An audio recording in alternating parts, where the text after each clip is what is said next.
Bonjour à tous et bienvenue dans cette grande édition du journal de la mi-journée. Le stade Père Raphaël de la Queutule continue de recevoir du monde pour la rencontre de tout à l'heure dès 15h30 entre les Léopards et les Flammes du Malawi dans le cadre des éliminatoires de la CAN des moins de 20 ans Sénégal 2015.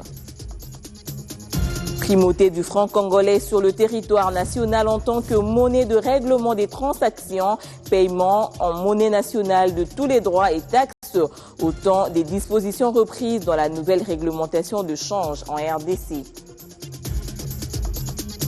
Des femmes du Nord Kivu se sont invitées hier dans le débat sécuritaire par le biais d'une manifestation à Goma pour inciter au déclenchement immédiat des offensives militaires contre les forces démocratiques pour la libération du Rwanda.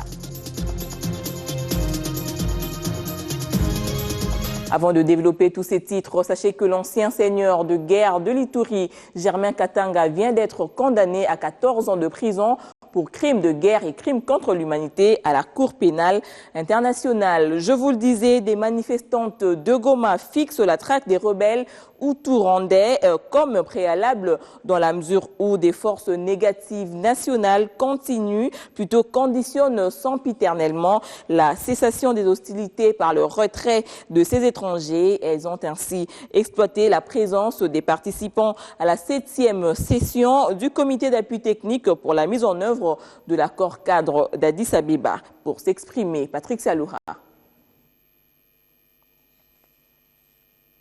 En attendant la réponse des officiels aux desiderata de ces manifestantes du Nord Kivu, on met le cap sur l'année prochaine qui sera sportivement riche en République démocratique du Congo avec 2 événements sportifs, à savoir la Coupe d'Afrique des Nations de moins de 23 ans et le Tour cycliste du Congo. Et comme il est dit, gouverner plutôt, c'est prévoir. Des dirigeants des fédérations conduits par Baudouin Banza Moukala, ils sont allés ce matin rencontrer Augustin Matata Pugno.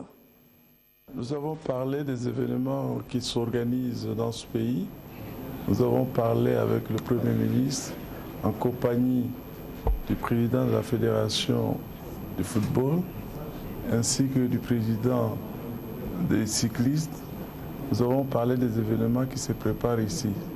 Vous êtes sans savoir que bientôt, la République démocratique du Congo va organiser la CAN de moins 23.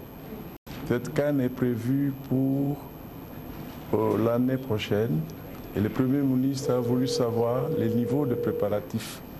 Il tient au succès de cette organisation. On a donc passé en revue les niveaux, les difficultés, les perspectives et il a donné des orientations précises pour que tout s'accélère. En ce qui concerne les cyclismes, vous savez que bientôt on va lancer le 2e tour cycliste. Ce tour va être lancé à partir de Kolwezi. Alors, le Premier ministre a voulu savoir à quel niveau se trouvait le préparatif. Avec le président de la Fédération des cyclistes, nous avons essayé de donner au Premier ministre des précisions quant au niveau de préparatifs qui sont très avancés. Et le Premier ministre a donné des orientations pour que tout se fasse d'une manière professionnelle. L'autre projet qui tient le Premier ministre à cœur, c'est l'aménagement du boulevard Lumumba au niveau de l'Imété afin que les espaces compris entre la voie principale et les petits boulevards parallèles soient transformés. D'ici peu, on va découvrir des étendues entièrement métamorphosées. Tout affiche ou panneau installé anarchiquement et ne respectant pas les normes et standards modernes, érigé de part et d'autre du boulevard Lumumba, sera détruit et réaménagé. C'est ce qui ressort de la tournée d'inspection effectuée par le Premier ministre Matata Pugno, accompagné du ministre des ITPR et des Affaires foncières. Le Premier ministre a tenu à nous rappeler les orientations qui ont été données par les chefs d'État dans le cadre de l'embellissement de la ville de Kinshasa, qui devra s'étendre par la suite, bien sûr, à toutes les autres villes et principalement les chefs-lieux de province. Et cela en prenant les sites phares, notamment les grandes artères qui constituent les grands points d'accès aux différents sites importants. Il faut dire que le tronçon compris entre Saint-Raphaël et le changeur de Limete sera aménagé des accotements entre le grand et les petits boulevards. Au plan de la gouvernance encore, la facilitation de transactions entre les agences économiques dans le contexte de la promotion du développement du système financier national a dicté la mise en place de la nouvelle réglementation du change en RDC. L'actuel renforcement tient compte de l'évolution de l'environnement tant à l'intérieur qu'à l'extérieur de l'économie nationale, notamment le projet gouvernement. La nouvelle réglementation du change a été présentée par le gouverneur de la Banque centrale du Congo, Deogracias Mwananyembo. La Commission électorale nationale indépendante poursuit ses journées portes ouvertes. Les délégués membres des différents partis politiques affluent massivement vers le siège de cette institution d'appui à la démocratie pour savoir un peu plus sur le déroulement du processus électoral en cours. Un délégué d'un parti politique nous livre ici ses impressions sur la cartographie.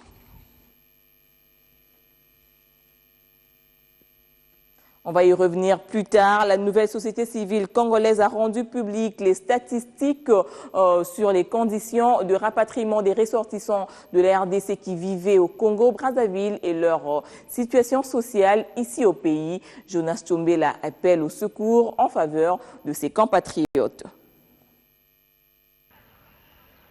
Des statistiques de la situation sociale des compatriotes expulsés du Congo-Brazzaville, la nouvelle société civile congolaise, à travers sa cellule d'écoute installée dans les 2 sites de transit, dresse son tableau noir.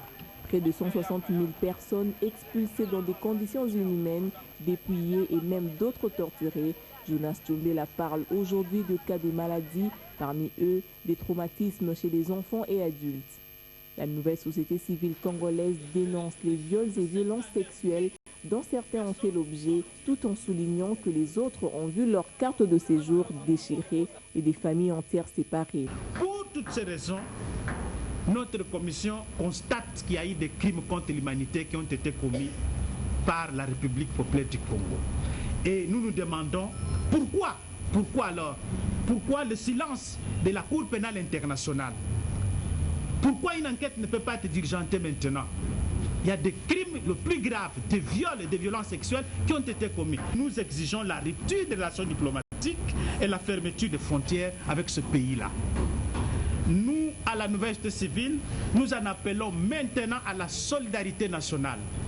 La nouvelle société civile congolaise demande réparation à travers une justice internationale pour ce qu'elle considère comme inacceptable lorsque des pasteurs, des simples marchands, des familles en séjour régulier, des femmes, des enfants, des vieillards et des handicapés voient leurs droits bafoués. Parlons du gouvernement provincial de Kinshasa, la situation des refoulés du Congo-Brazzaville, l'acquisition des 30 nouveaux bus pour le compte de la société Transkin et le dernier statistique sur le contrôle technique des véhicules qui circulent dans la ville. Ce sont là quelques points évoqués lors du conseil des ministres tenu à Maluku où sont délocalisés les expulsés. On écoute Thérèse Olenga Kalonda, porte-parole.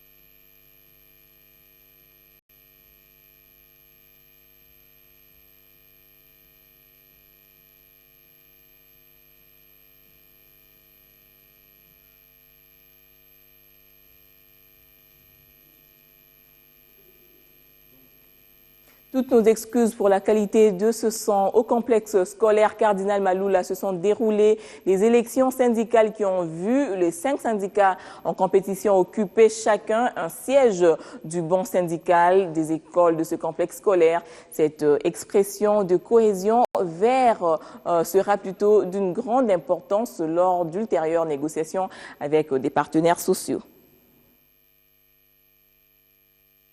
C'était une bataille électorale équilibrée dont les urnes entre les syndicats engagés pour briguer les 5 sièges du banc syndical au complexe scolaire Cardinal Maloula. Les 255 enseignants qui étaient attendus pour ce scrutin n'ont pas tous répondu, mais la majorité des électeurs a départagé les syndicats qui ont réussi à obtenir chacun un siège. On est vraiment dans la joie. C'était vraiment un grand combat. C'était vraiment un grand combat, mais on était vraiment sûr qu'on gagnerait. Nous allons être des véritables partenaires envers l'employeur pour qu'ensemble, nous puissions résoudre leurs problèmes. Nous ne sommes pas des ennemis ou des adversaires de l'employeur, mais nous sommes partenaires. Nous devons participer avec l'employeur pour que nous puissions résoudre les problèmes des travailleurs tant soit peu.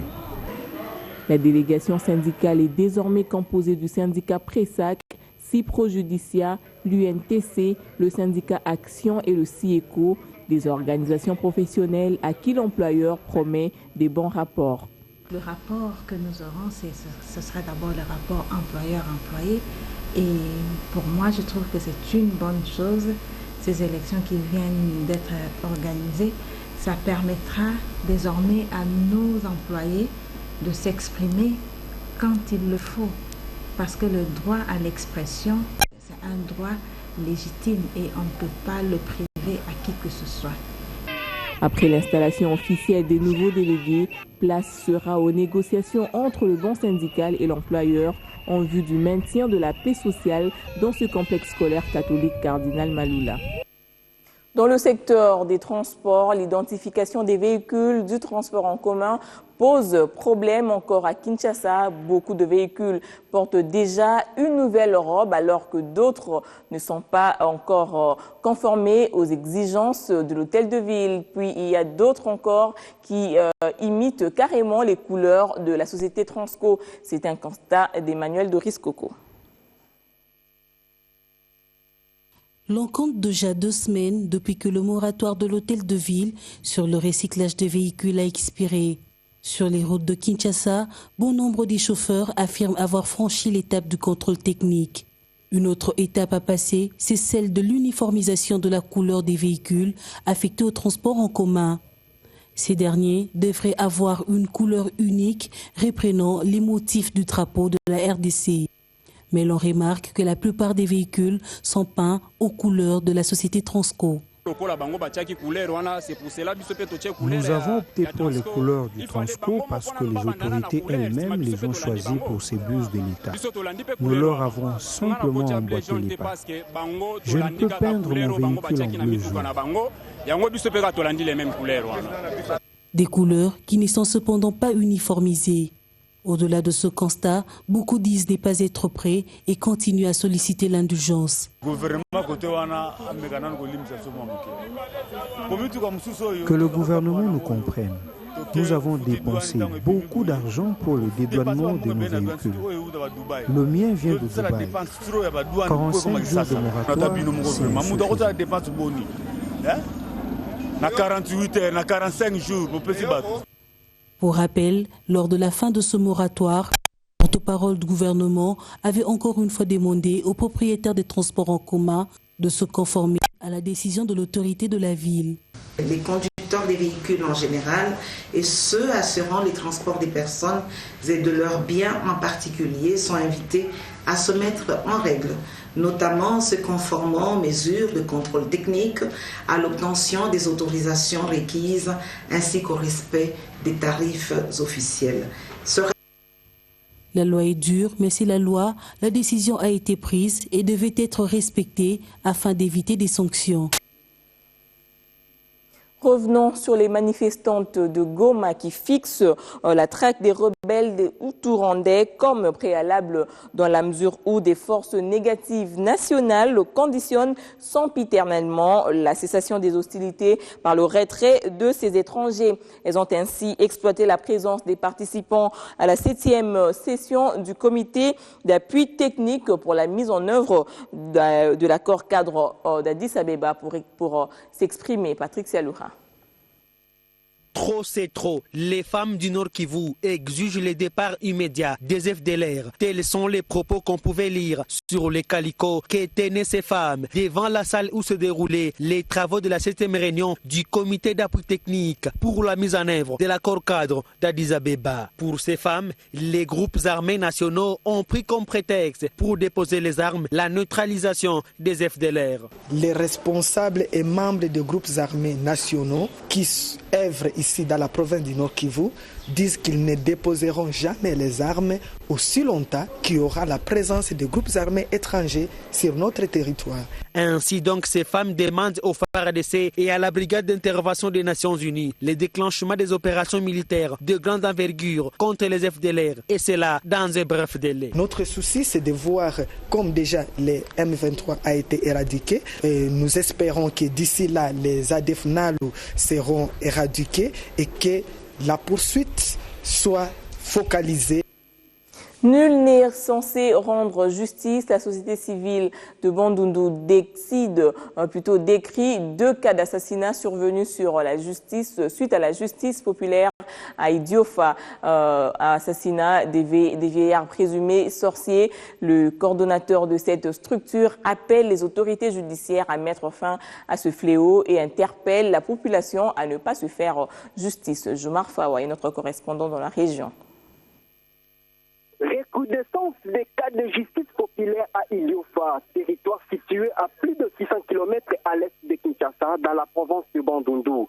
Dans un communiqué remis jeudi à la presse, dont une copie nous est parvenue, Pascal Katanga, coordonnateur de la société civile de ce territoire, déplore ces phénomènes et parle de 2 cas d'assassinat des présumés sorciers à l'espace d'une enquête et appelle la population locale à ne pas se rendre justice.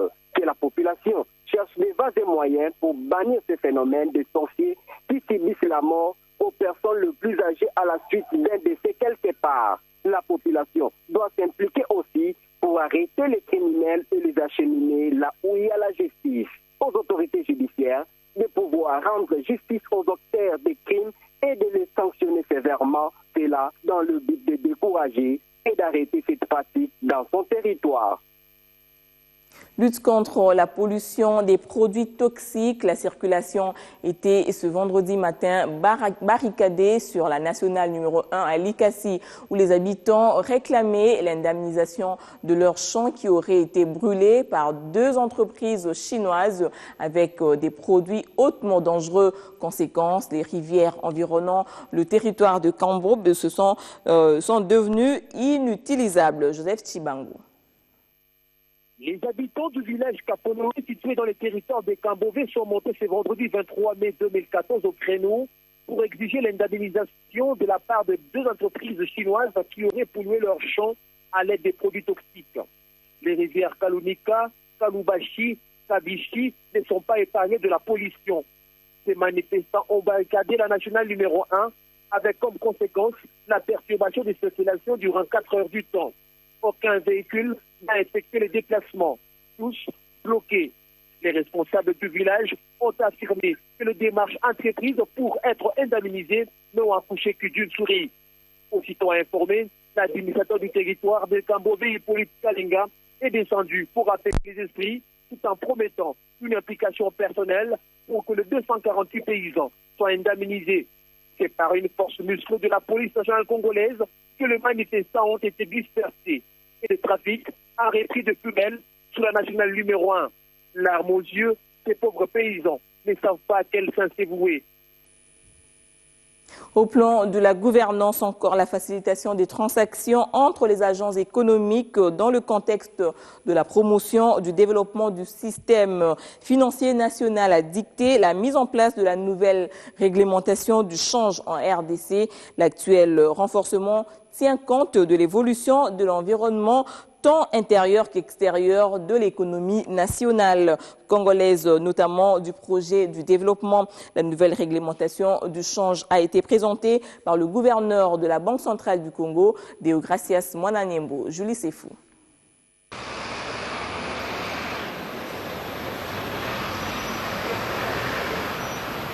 La République démocratique du Congo dotée d'une nouvelle réglementation du change. La présentation officielle était faite par le patron de l'Institut d'émission. Le gouverneur Deogracias Mutombo Mwananyembo a justifié l'adaptation de cette réglementation par le souci de la rendre compatible aux mutations économiques et financières nationales et internationales des 13 dernières années. Les innovations sont de 3 ordres, économico-financier, social et technologique, a-t-il dit. La primauté du franc congolais comme monnaie de règlement des transactions sur le territoire national. Elle consacre l'exclusivité du franc congolais dans le paiement des droits et taxes et autres impôts dus à l'État et à ses démembrements, y compris ceux payés par les sociétés titulaires de droits miniers et les sociétés pétrolières de production et d'exportation. Le fait d'exiger que les transactions d'un montant, que ce soit en franc congolais ou en monnaie étrangère, égale ou supérieure à 10 000 $ américains, est également dans le but de promouvoir le développement des circuits financiers formels, notamment le système bancaire, en plus de la lutte contre le blanchiment de capitaux.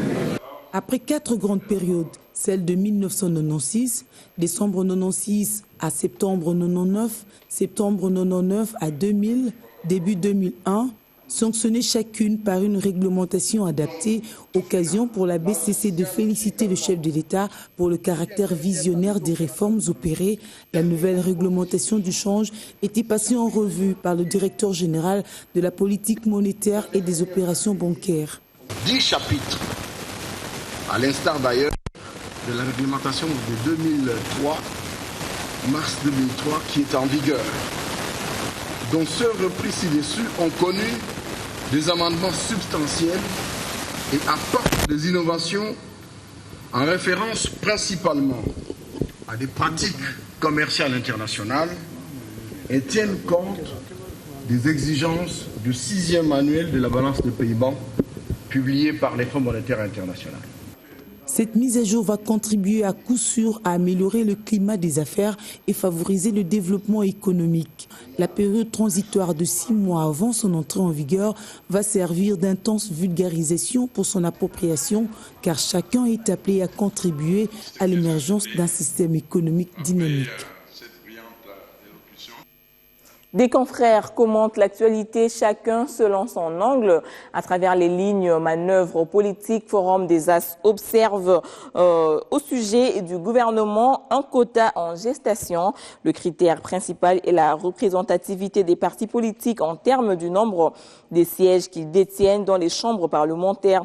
Les sociétaires de l'opposition républicaine continuent à clamer haut et fort qu'ils sont preneurs pour tout, y compris la primature, qui pour eux est aussi sur la table de cette redistribution des cartes post-concertation nationale.